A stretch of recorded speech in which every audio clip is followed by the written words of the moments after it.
You're about to flip a switch. Light floods the room. You don't think twice.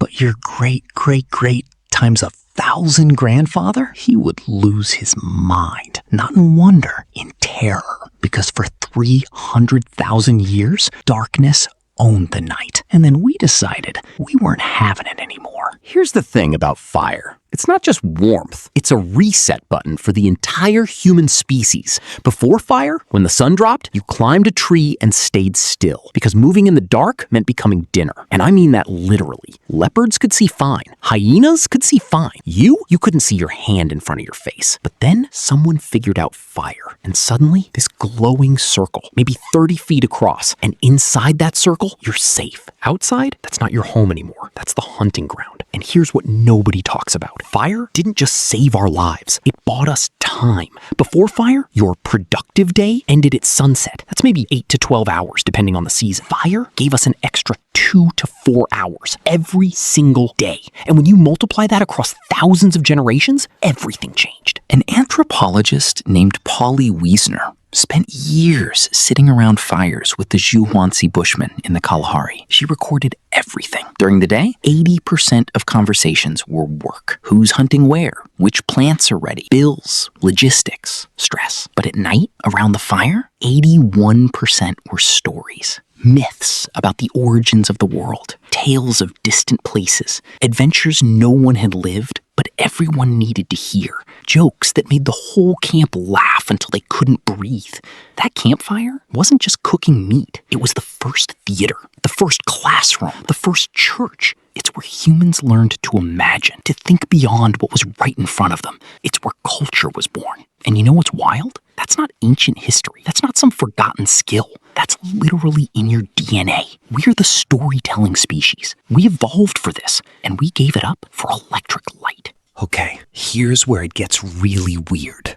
In 2001, a historian named Roger Ekirch found something in old documents that rewrote everything we think about sleep. He's digging through centuries of records, old diaries, prayer books, letters, and he keeps finding the same phrase over and over. First sleep and second sleep. People before electricity, they didn't sleep how you sleep. They'd go to bed after sunset, sleep for about 4 hours, then wake up completely normal. They'd stay awake for 1 to 2 hours. Sometimes they'd think about their dreams. Sometimes they'd visit neighbors. Sometimes they'd just lie in the dark and think. Then they'd sleep another 4 hours until dawn. And historians have been reading these documents for centuries and didn't even notice. They just assumed people were weird. But science said nope.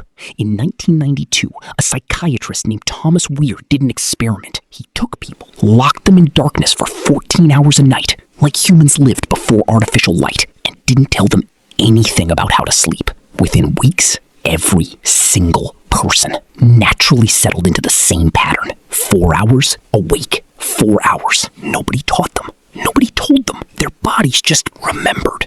And here's the crazy part.